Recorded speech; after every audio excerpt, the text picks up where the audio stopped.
Hello guys, bersama saya lagi dalam Alright Nopod Channel. So inilah kebanggaan terbesar pemimpin-pemimpin PAS sahabat semua. Dia yang menfitnah tetapi salahkan laporan media pula. Tentulah media akan mengambil petikan-petikan yang dikatakan kontroversi, seperti membuat fitnah, kenyataan berbaur hasutan, kenyataan yang tidak berasas dan sebagainya. Tetapi ya, walaupun Razman Zakaria ini memohon maaf dan mengatakan dia terkilaf, tetapi dia salahkan media kerana melaporkan fitnah beliau. Takkanlah fitnah-fitnah ini terus dibiarkan, didiamkan. Tentulah akan dilaporkan oleh media supaya seluruh dunia tahu bahawa lebay-lebay, ya, ular mak daripada parti PAS ini adalah kaki-kaki penfitnah, seperti mana yang dilakukan oleh Razman Zakaria, kaki penfitnah nomor 1 di Perak. Itu dia. Dan perkara kedua yang menarik untuk saya kongsikan sahabat semua, apabila Presiden Indonesia Prabowo dianugerahkan gelaran lebih tinggi daripada Datuk Seri oleh Sultan Johor yang di Pertuan Agong. Jadi ayo kita lihat ya dua kenyataan media ini. Yang pertamanya berkaitan dengan Razman Zakaria, kaki penfitnah ini.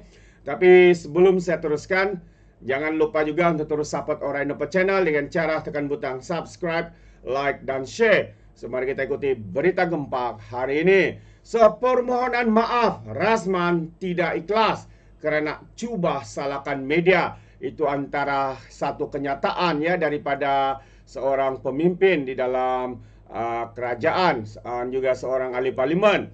Jadi seorang pemimpin PKR membidas pengakuan silap Pesuruhjaya PAS Perak Razman Zakaria selepas menyifatkan Menteri Belia dan Sukan YB Hana Yeo sebagai anak kepada pengasas YTL Corporation. Ia berhad iaitu Yeo Tiong Le. Pengarah komunikasi PKR Lee Chen Chung dalam satu kenyataan menyifatkan permohonan maaf Razman sebagai tidak ikhlas kerana turut menyalahkan media dan khususnya Malaysia Kini kerana tidak mengetengahkan baki ucapannya selama 30 minit. Walaupun dia telah mengakui kesilapan, tetapi beliau cuba mengalihkan sebagian tanggungjawab kepada Malaysia Kini. Kononnya laporan berita telah dimanipulasikan. Mana pula dimanipulasikan sahabat-sahabat semua? Kita tahu dan kita nampak dan kita tonton video dengan begitu yakinnya Razman Zakaria ini membuat kenyataan, ya, berkata seperti itu. Kononnya Hana Yeo anak orang kaya katanya, anak kepada YTL. Ini satu kenyataan yang bukan disengajakan, bukan dibuat-buat. Malah ia dengan secara terang-terangan membuat kenyataan seperti itu. Jadi kalau beliau mengatakan ini adalah kesilapan beliau, ya itu sudah berlaku. Dan beliau telah membuat fitnah. Jadi kesilapan itu tetap kesilapan. Fitnah itu tetap menfitnah. Tindakan harus diambil. Jadi kita mengharapkan seperti mana gesaan rakyat kepada YB Hana Yeo, supaya ya tindakan tegas ataupun saman fitnah harus dibuat kepada individu ini. Kerana apa? Itu adalah modus operandi mereka. Daripada Disember ke bulan Januari ini, dalam masa 2 bulan, Razman Zakaria ini sudah pun 3 kali memohon maaf kerana membuat fitnah.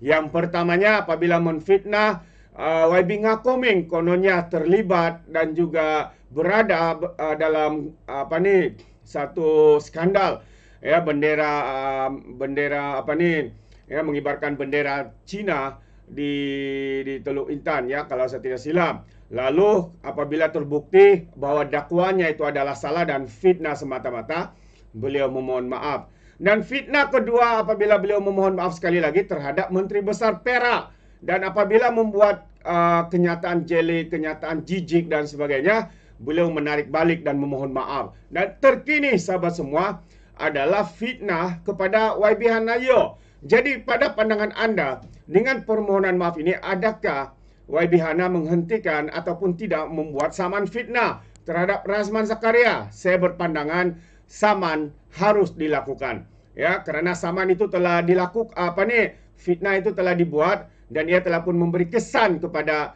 walaun-walauntit. Mereka menganggap apa yang mereka dengar itu betul. Mereka menganggap bahwa apa yang dinyatakan oleh lebay-lebay ini adalah benar belaka. Kerana mereka beranggapan manakan lebay ini menipu, manakan lebay-lebay ini menfitnah. Itu antara fikiran mereka. Kerana fikiran mereka ini begitu senang untuk diperbodohkan oleh ulama-ulama, oleh lebay-lebay seperti Razman Zakaria ini, sahabat-sahabat semua.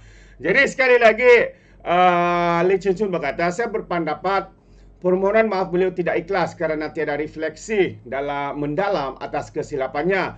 Sebaliknya hanya menyalahkan media, kata ahli Parlimen Petaling Jaya itu.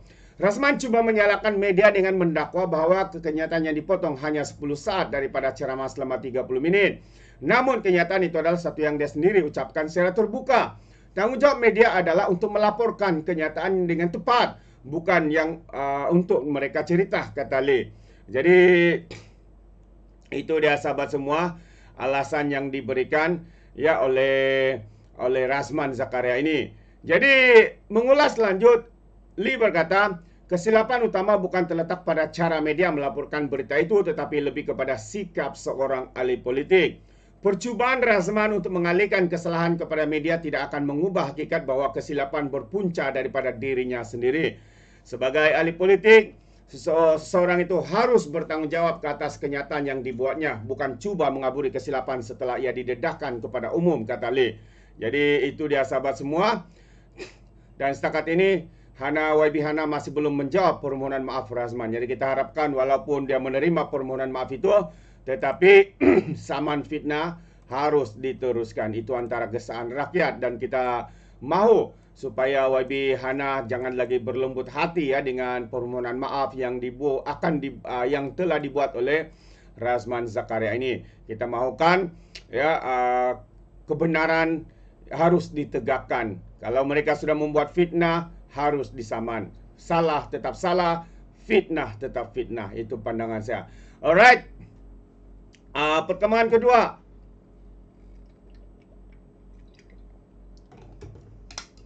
Yang keduanya adalah kita ucapkan tahniah kepada Prabowo kerana dianugerahkan gelaran lebih tinggi daripada Datuk Seri.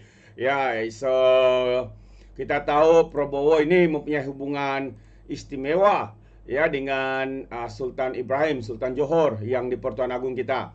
Ya, mereka lebih 10 tahun sudah mengenali di antara satu sama lain dan mempunyai hubungan erat sebagai sahabat dan sebagainya. Jadi sekali lagi, Perdana Menteri Datuk Seri Anwar Ibrahim dalam penampilan bersama Presiden Indonesia Prabowo Subianto hari ini berkata rakan setianya itu kini membawa gelaran yang lebih tinggi daripada gelarannya sendiri. Lebih tinggi daripada Datuk Seri, kata Anwar yang tersenyum sambil mencelah ketika Prabowo mendedahkan bahawa dia telah menerima gelaran daripada Yang di-Pertuan Agong Sultan Ibrahim Sultan Iskandar. Sidang media bersama itu dibuat selepas pertemuan antara kedua-dua pemimpin bersama dengan delegasi menteri. Dalam ucapannya, Prabowo yang menyatakan rasa terima kasih atas anugerah itu turut mengenang secara ringkas zaman persekolahannya di Kuala Lumpur. Awal hari ini, Sultan Ibrahim menganugerahkan Prabowo dengan darjah kerabat Johor yang amat dihormati pada satu majlis yang diadakan di Istana Negara. Katanya, Yang Mulia Bapak Prabowo merupakan sahabat karib Sri Paduka Baginda yang dikenalinya lebih 40 tahun. Maafkan saya, 40 tahun, bukan 10 tahun. Sejak zaman latihan ketenteraan di Amerika Serikat pada tahun 1980-an, menurut kenyataannya di laman Facebook rasmi Sultan Ibrahim. Dalam ucapan ringkasnya, Anwar menyatakan bahwa lawatan Prabowo dijadwalkan atas jemputan Sultan Ibrahim.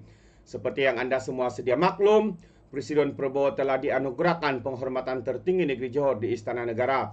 Ini menandakan persahabatan dan ikatan kekeluargaan dengan keluarga Sultan Johor, dan sudah tentu kami gembira dengan perkembangan ini yang mencerminkan keunikan dan sifat keistimewaan persahabatan dan hubungan yang tidak berlaku antara mana-mana negara lain, katanya. Sekali lagi, bagi pihak saya dan keluarga, saya ingin mengucapkan setinggi-tinggi penghargaan kepada sahabat dan saudara saya, Prabowo Subianto, yang telah menemani saya melalui susah dan senang.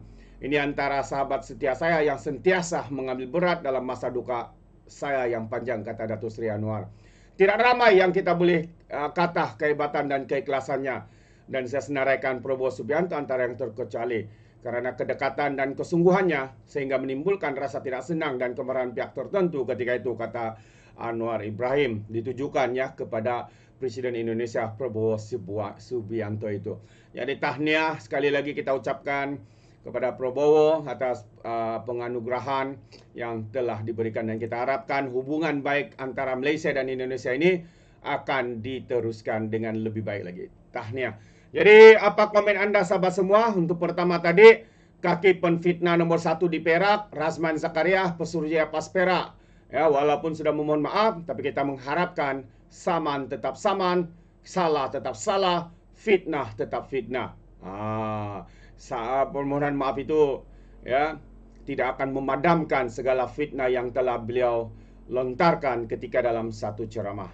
Jadi apa pandangan anda sahabat semua? Anda boleh berikan komen ya di dalam ruangan komen. Jadi terima kasih.